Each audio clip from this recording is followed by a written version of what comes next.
Welcome friends. जैसा कि आप जानते हैं सीटेट एग्ज़ाम के गणित भाग में कुल 30 प्रश्न होते हैं। 15 लैंग्वेज के और 15 कैलकुलेशंस के क्वेश्चन होते हैं। तो अभी मैं जो सेट्स करवा रहा हूं वो कैलकुलेशन बेस्ड हैं, जिसमें कि 15 क्वेश्चनों का सेट है और मैं इस प्रकार के कुल 5 सेट्स दूंगा आपको। अगर आप इन 5 सेट्स को ज़रूर करते हैं, श्योरली कर लेते हैं, तो 15 नंबर ये आपका हुआ। हम फुल गारंटी देते हैं इसका। और मैं 5 सेट्स लाने वाला हूँ लैंग्वेज का, जिससे मैं थोड़ी सी मेहनत आपको भी करनी पड़ेगी लैंग्वेज समझने में, और भी सोर्स वगैरह से आप पढ़ सकते हैं। और सीटेट एग्ज़ाम के गणित विषय में अच्छे नंबर स्कोर्स करने के लिए हमारे चैनल से बने रहें। इसलिए लाइक कमेंट ज़रूर करें और हाँ, सब्सक्राइब अवश्य करें ताकि हमारी आने वाली वीडियो सबसे पहले आपको। Welcome back in set 3 friends. Question number 1, 10,000 plus 10,100 plus 10,250 equal to 1। तो इसको करेंगे, पहले न्यूमरल वैल्यू में लिखेंगे। 10,000 है तो 10 गुने 1,000 प्लस 10,100 यानी 10 गुने 100 प्लस 10,250 यानी 10 गुने 10। तो कुल मिला के ये 10,000 प्लस ये 1,000 प्लस 100 यानी कि 10 प्लस 1 11,100 आपका आंसर होगा। ऑप्शन नंबर है ए।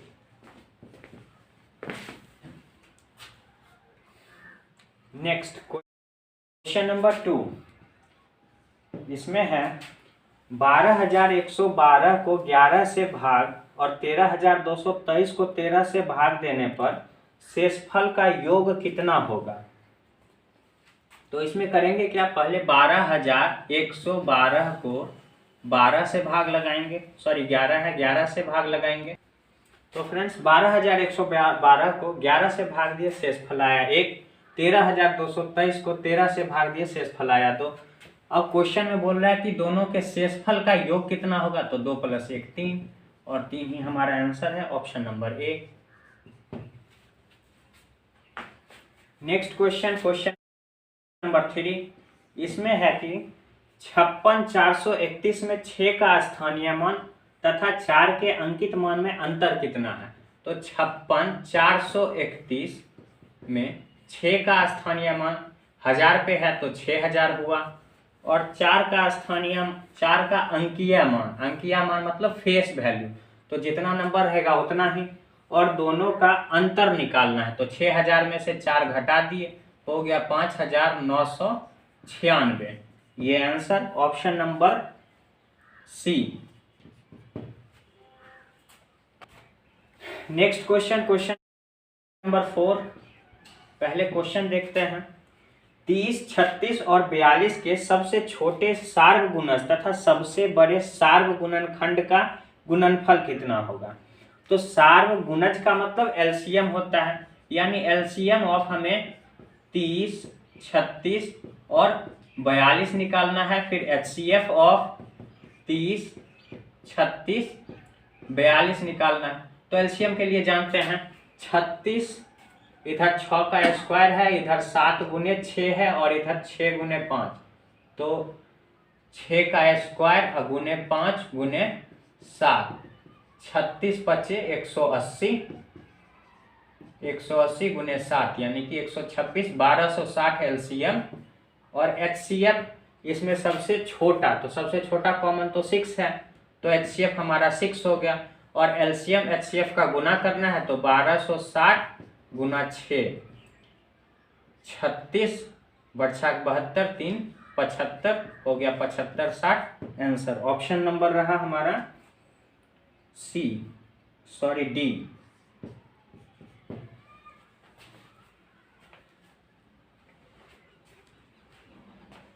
Next question number 5। Question number 5 है 84 के सभी धनात्मक गुणनखंडों का योग जो 7 के गुणज हैं कौन होंगे। 84 का बोल रहा है सभी धनात्मक गुणनखंड, वो भी 7 का मल्टीपल। तो हम पहले बेसिक गुणनखंड निकालते हैं। 84 का को किस किस से भाग लगाया जा सकता है। तो 1, 2, 3, 4, 6 और 12। सॉरी एक बीच में 7 भी होगा, 12 सत्ते 84 होता है, तो 7 और 12, और बोल रहा है ये सभी के सभी 7 के गुणज होने चाहिए। तो 7 का गुणज ही बोल रहा है, तो अभी हम शॉर्ट में निकालना चाह रहे हैं, तो 7 को अभी फिलहाल रिप्लेस करते हैं, क्योंकि 7 तो खुद का गुणज है ही, और इस सब को करते हैं 7 से गुना। 7 इकाई 7 प्लस 7 दूनी 14, 7 तिया 21 प्लस 7 चौके 28 प्लस 7 छके 42 प्लस 84 हो गए 84। 7 इसलिए अब नहीं लिखा गया क्योंकि 7 इकाई 7 होना ही था, तो फिर से 7 करते रिपीट होता है। अब इस सब को करेंगे सम, इस सब का सम कितना हो जाएगा, 14 7 21 42 42 60 50 20 70 70 40 110 112 12 84 96, यानी 196 रहा सम इसका। हो गया आपका ऑप्शन नंबर। क्वेश्चन नंबर 6 में है कि जब दिल्ली में समय 8:49 PM है, तब सिडनी में समय अगले दिन का 1:19 AM है। यदि दिल्ली में समय 11:19 AM हो तो सिडनी में क्या समय होगा। तो इसका सॉल्यूशन देखते हैं कि मान लेते हैं प्रेजेंट टाइम इन दिल्ली, ठीक है। तो प्रेजेंट टाइम इन दिल्ली अभी 8:49 PM हो रहा है, और इसी समय सिडनी का समय जो है, सिडनी में 1:19 AM हो रहा है, 19 AM। तो 8:49 PM मतलब हम लोगों का रात में 8:49, और यहाँ का अगले दिन यानी 12 बजे के बाद का 1:19। तो इस दोनों, तो फ्रेंड्स यहाँ कंफ्यूजन ना हो अगले दिन को लेके। मान लीजिए अभी रात का इधर 8:45 हुआ है, 8:49 अबाउट 8:45 हुआ, तो वहाँ पे ठीक डेट चेंज होगा रात 12 बजे, और 12 बजे के बाद जो 1:19 होता है इसका जिक्र किया गया है, ठीक है। तो यहाँ दो तरीकों से निकाल सकते हैं, या तो ओरली हम निकाल लेंगे, ठीक, कि 49 मिनट है, 8:49, 8 4 12 हुआ, और 12 फिर 30 मिनट और जोड़ देते हैं इसमें, तो 4 घंटा 30 मिनट 1:19 हो जाएगा। या फिर दूसरा तरीका क्या है कि इसमें 12 ऐड कर दीजिए, ये हो गया 13 19, और इसमें से 18 49 घटा दीजिए, तो भी आएगा 4.5, ठीक है, 4.5 घंटा यहाँ भी आएगा। तो कुल मिला के डिफरेंस जो है दिल्ली और सिडनी के टाइम में वो 4.5 घंटा का है। सॉरी यहाँ 18:49 नहीं 8:49 होगा, 8:49 यहाँ है, मिस्टेक से लिखा गया, ठीक है। 4.5 घंटा का डिफरेंस रहा। अब यहाँ पे अब क्वेश्चन में दे रहा है कि अभी 11:19 हुए हैं AM का, 11:19 AM। तो इसमें जब 4.5 घंटा हम ऐड करेंगे तो हो जाएगा कितना, 11 4 15 बज के यहाँ 49 मिनट हो गया, यानी शाम का 3:49, यानी 3:49 PM आप बोल सकते हैं। तो ये रहा हमारा आंसर, ऑप्शन नंबर बी। चित्र पर आधा सेंटीमीटर भूमि पर 125 किलोमीटर को दर्शाता है। यदि दो नगरों के बीच की दूरी 2000 किलोमीटर है तो मानचित्र पर उनके बीच की दूरी होगी कितनी। तो देखते हैं कि आधा सेंटीमीटर को हम लोग कैलकुलेशन के लिए 0.5 सेंटीमीटर लिख सकते हैं। तो रेशियो बताए थे, कल भी बताए थे, सेम क्वेश्चन सेम सेट का आ रहा है। 0.5 सेंटीमीटर जब होता है तो 125 किलोमीटर शो करता है। वहीं पर अब सेंटीमीटर ही निकालना है, तो मान लेते हैं 1 सेंटीमीटर, और दो नगरों के बीच की जो दूरी है वो 2000 किलोमीटर है। तो बस इसे हम सॉल्व करेंगे।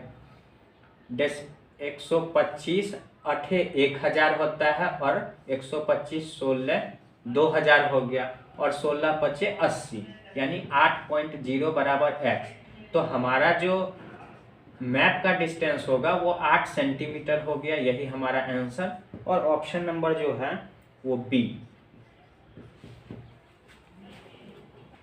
नेक्स्ट क्वेश्चन नंबर 8, इसमें था कि निम्नलिखित में से कौन से सही नहीं है यानी गलत है। तो जैसा कि पिछले सेट्स में भी मिला है हमें इस प्रकार के प्रश्न, तो देखिए 25 शतांश मतलब 25/100, तो ये तो सही है। फिर 0.57 बराबर है क्या 0.5700 के। तो डेसिमल के बाद अगर जीरो के बाद कोई डिजिट ना हो, नन जीरो डिजिट, और सिर्फ जीरो हो तो उसका कोई वैल्यू नहीं होता है, तो ये दोनों बिल्कुल बराबर हैं, ये बात भी सही है। और नेक्स्ट है क्या 30 सेंटीमीटर भुजा वाले वर्ग का क्षेत्रफल 4.5 मीटर गुना 0.2 मीटर आयत के क्षेत्रफल के समान है। तो 30 सेंटीमीटर भुजा वाले वर्ग का क्षेत्रफल हो गया कितना 30 का स्क्वायर यानी कि 900 सेंटीमीटर स्क्वायर, ठीक। और 4.5 बाई 0.2 मीटर आयत यानी कि 45 दूनी तो 90 हुआ, यानी कि डेसिमल है 90 तो लिखेंगे, और डेसिमल है 2 डिजिट के बाद डेसिमल, तो 0.9 मीटर स्क्वायर हुआ। और जैसा कि बता चुके हैं पिछले सेट में भी कि मीटर को चेंज करने के लिए 100 से मल्टीप्लाई, और यहाँ 2 मीटर है तो 100 गुने 100, तो 2 से ये डेसिमल खत्म, और ये हो जाता है कुल मिला के 9000 सेंटीमीटर स्क्वायर, और ये दोनों बराबर नहीं है, तो यही पकड़ा गया और ऑप्शन नंबर सी ही हमारा आंसर हो गया। आगे चेक करने की आवश्यकता नहीं है। किसी विद्यालय में 660 विद्यार्थी हैं। इन विद्यार्थियों का 2/3 लड़के हैं। लड़कों की संख्या का 3/4 खिलाड़ी हैं और लड़कियों की संख्या का 1/4 खिलाड़ी है। तो विद्यालय में कुल खिलाड़ियों की संख्या कितनी है। तो इसको सॉल्व इस प्रकार करेंगे, 2 भाग में बांट लेते हैं, गर्ल और बॉय, ठीक है। अब 660 विद्यार्थी में से 2/3 लड़का है, 660 में से 2/3 लड़का, तो 2/3 लड़का है तो लड़कियों की संख्या 1/3 हुई। फिर आगे है कि लड़कों की संख्या का 3/4 खिलाड़ी है, और लास्ट में खिलाड़ी ही पूछ रहा है तो सीधा 3/4 यही कर देंगे। और लड़कियों का 1/4 खिलाड़ी है तो लड़कियों का 1/4 कर दिए, और काट देंगे, 4 तिया हुआ 12, तो 12 पचे 60 और 12 पचे 60 यानी कि 55 लड़कियां खिलाड़ी हैं। और इधर 4 तिया 12 और 55 बार में ये कट गया, और 3 दूनी 6, 6 से मल्टीप्लाई करेंगे, 6 पचे 30, 6 पचे 30 यानी 330 लड़के खिलाड़ी हैं। और कुल खिलाड़ियों की संख्या कितनी हो गई 330 प्लस 55 यानी 385 खिलाड़ी हो गए। यही हमारा आंसर है और ऑप्शन नंबर बी है।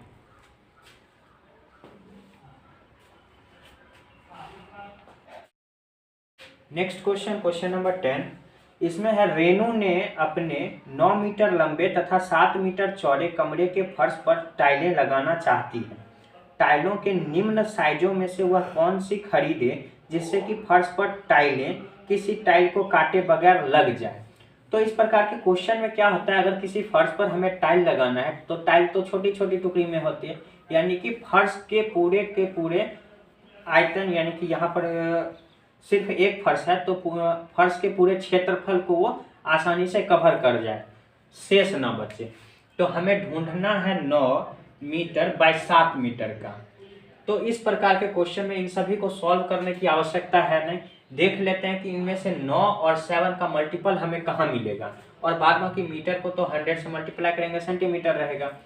तो 40 में 5 है, 8 है, 65 में 13, 5 है, नहीं बात बनी। 55 में 11, 5 है तो भी नहीं होगा। 35 में देखते तो 7 और 5 है तो 7 का तो मिल गया, 35 ठीक है। 45 तो 9 गुने 5 तो 9, इसमें भी मिल गया। आगे तो फिर 9 है नहीं, तो ऑप्शन सी ही हमारा एक्यूरेट आंसर होगा। यानी इनमें से जो दिन है, दिन में उस मिनट की संख्या कितनी होगी जो 6 घंटों में सेकंड की संख्या के बराबर होगी। तो 6 घंटों में सेकंड 6 गुने 60 होती है, ठीक है। तो इस प्रकार के क्वेश्चन में ऑप्शन से ही चलेंगे, ऑप्शन से ही चेक करेंगे। 15 दिन, यानी कि अगर इसको पूर्णतः काट दे तो वही ऑप्शन हमारा सही होगा। तो 12 दिन, तो 12 दिन में क्या करेंगे, 12 दिन में 24 से गुना, और फिर 24 से गुना किए घंटा बदला, और फिर 60 से गुना किए मिनट में बदल। 60 से 60 तो कैंसिल आउट हो जाएगा, 6 दूनी 12 भी हो गया, लेकिन इधर 24 दूनी 48 और 60 इधर 60 है, 48 60 में फिर बच जाएगा। तो यहाँ 15 दिन देखते हैं कि 12 दिन के जगह अगर 15 दिन रहता तो क्या होता। तो 15 दिन में 60 से 60 तो कटता ही कटता, 6 से 24, 6 चौके 24, और 15 चौके 60। कंप्लीट हो गया, एक बच गया, यानी कि 15 दिन ही हमारा आंसर है ऑप्शन बी। आकार बक्सों की विमाएं सेंटीमीटर में दी हुई है, नीचे दी गई है।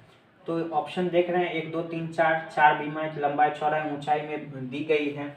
और आगे है लकड़ी के 18,440 सेंटीमीटर घनों को पैक करने के लिए निम्न में से किन बक्सों का प्रयोग करना चाहिए। तो निम्न में से किन बक्सों का प्रयोग, यहाँ पर ऑप्शन में आपको कॉम्बिनेशन दिखेगा 1 2 2 3 2 4 और 1 2, यानी कि किसी दो घनाभाकार बक्से को मिलाकर हमें कंप्लीट करना 18,440 सेंटीमीटर क्यूब। तो इसमें हम रैंडमली चेक करेंगे, ऑप्शन के थ्रू ही चेक करेंगे। फर्स्ट और सेकंड मिला के ऑप्शन ए बोल रहा है। फर्स्ट में अगर देखते हैं तो 18 दूनी 36, 36 और 36 गुने 25 जो होगा 900 होगा। 36 गुने 25, तो 36 25 को गुना करेंगे तो 900, यानी कि 9000 हो गया, 9000 सेंटीमीटर क्यूब। और सेकंड है 23 गुने 20 गुने 20, यानी कि 2 दूनी 4, 23 चौके 92, यानी कि 9200 सेंटीमीटर क्यूब हो गया इसका। तो 9200 और 9000 जोड़ते हैं तो 18200 आता है। तो ये हमारा हुआ नहीं, ये ऑप्शन हुआ नहीं। बी में 2 और 3, तो 2 तो 9200 निकल गया। थर्ड चेक करते हैं 22 गुने 21 गुने 2, तो 21 दूनी हुआ 62, सॉरी 21 दूनी 42, और 42 को 22 से गुना करेंगे तो 42 दूनी 84, 84 को 84 4 8, यानी कि 4 8 4 12 9, 924, यानी कि 9240 हुआ। और देखिए 9200 और 9240 हो गया, 4 0 2 2 4 और 9 9 18, 18,440 सेंटीमीटर क्यूब हो गया। तो आगे अब चेक करने की आवश्यकता है नहीं, ऑप्शन बी ही हमारा आंसर है। किसी आयत की लंबाई 80 सेंटीमीटर परिमाप वाले एक वर्ग की भुजा का दुगुना है। यदि आयत की चौड़ाई 20 सेंटीमीटर है तो आयत का क्षेत्रफल कितने सेंटीमीटर स्क्वायर वर्ग के क्षेत्रफल से अधिक है। यानी वर्ग के क्षेत्रफल और आयत के क्षेत्रफल में डिफरेंस निकालना है। तो इस प्रकार वर्ग का जो परिमाप है वो 80 सेंटीमीटर, तो भुजा निकालने के लिए 4 से भाग लगाएंगे, हो गया 20 सेंटीमीटर। इसकी लंबाई जो है, आयत की लंबाई वर्ग की भुजा का दोगुना है, तो लंबाई हो गया 40 सेंटीमीटर। और यदि आयत की चौड़ाई 20 सेंटीमीटर है, आयत की चौड़ाई हो गई 20 सेंटीमीटर, तो अब बोल रहा है कि इस दोनों के एरिया में डिफरेंस कितना होगा। तो आयत का क्षेत्रफल 40 गुने 20, यानी कि 4 दूनी 8, 800 हो गया सेंटीमीटर स्क्वायर। और वर्ग का भुजा स्क्वायर होता है तो 20 का स्क्वायर 400 सेंटीमीटर स्क्वायर। अब दोनों में डिफरेंस अंतर पूछा है तो 400 हो गया अंतर, 400 सेंटीमीटर स्क्वायर। यही हमारा आंसर हुआ ऑप्शन नंबर। फल की दुकान पर गया, उसने 1.5 दर्जन केले 2.5 रुपये प्रति केला की दर से 3.5 किलो सेब 57 रुपया 60 किलो प्रति किलो दर से 1.5 किलो आम 75 रुपये 40 प्रति किलो की दर से और 750 ग्राम अंगूर 120 रुपये प्रति किलो की दर से खरीदे। यदि उसने फल विक्रेता को 500 रुपये का नोट दिया हो तो उसे विक्रेता से कितने रुपये वापस मिलेंगे। तो यहाँ पर पीस केले का है 2.5 रुपये, यानी 5/2 रुपया। 1.5 दर्जन केला में 12 6 18 केला आएगा, ठीक है। यहाँ 3.5 मतलब इसको 3 दूनी 6, एक 7/2 भी लिख सकते हैं। 1.5 किलो आम है तो इसे 3/2 लिख लेते हैं कैलकुलेशन के लिए। और ये 750 ग्राम था तो 3/4, ठीक है। अब 18 गुने 2.5, 2.5 का मतलब 5/2, कैलकुलेशन के लिए आसानी होगी, 2 से काट दीजिए 9, यानी कि 45 रुपया हो गया केले का। अब सेब का है 57 रुपये 60 पैसे गुने 7/2, 2 से काटेंगे 28 दूनी 56, यानी कि 29.80 रुपया होगा। और 7 से गुना करना है तो 7 8 56, 9 7 63, 63 5 68, फिर 7 दूनी 14, 14 6 20, 208 रुपया 60 पैसे। आम का 2 से काट देते हैं तो 2 तिया 6, 2 सत्ते 14, 2 सत्ते 14, 37 रुपया 70 पैसा। 3 से गुना करना है तो 0 सत्तिया 21 का 1 डेसिमल, सत्तिया 21 2 23 और 3 तिया 9 2 11, 113 रुपया 10 पैसा हुआ। और 3/4 अंगूर है तो 4 से काटेंगे तो 30 और 30 तिया हो गया 90। ठीक है, अब इसको कैलकुलेट करेंगे। 1 मिनट फ्रेंड्स, यहाँ थोड़ा सा एरर है सेव में। 7/2, 2 दूनी 4, 2 नमा 18, सॉरी यहाँ 29 नहीं होता, 2 दूनी 4, 2 8 16, 28 रुपया 80 पैसा। ठीक है, तो इस हिसाब से ये 201 रुपया हो जाएगा, 201 रुपया। अब इसे ऐड करना है, ऐड करेंगे तो 0 70 पैसा हो गया, 5 1 6, 6 3 9, 1 4 4, 449 रुपया 70 पैसा हमारा टोटल कॉस्ट हुआ।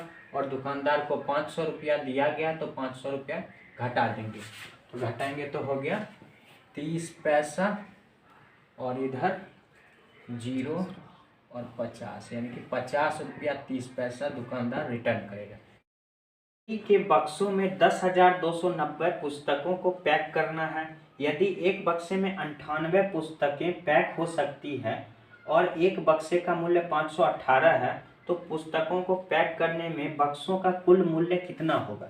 तो कुल पुस्तकों की संख्या 10,290 है और 91 से इसको भाग करना है। तो देखिए 98 का 98 बचा 4, 49 में तो भाग लगेगा नहीं तो 0 ले लेते हैं। 490 तो 98 बचे 490, यानी कुल मिला के 105 बक्से हो गए हमारे पास। और एक बक्से का मूल्य कितना है, 518 रुपये, 518 रुपये। तो 518 से इसे मल्टीप्लाई करेंगे तो 518 से 18 पचे 90, पचे 25 और 90 हो गया, 0 0, 518 इकाई 518, कुल मिला के हो गया 54,390 रुपये। ऑप्शन नंबर है हमारा ए।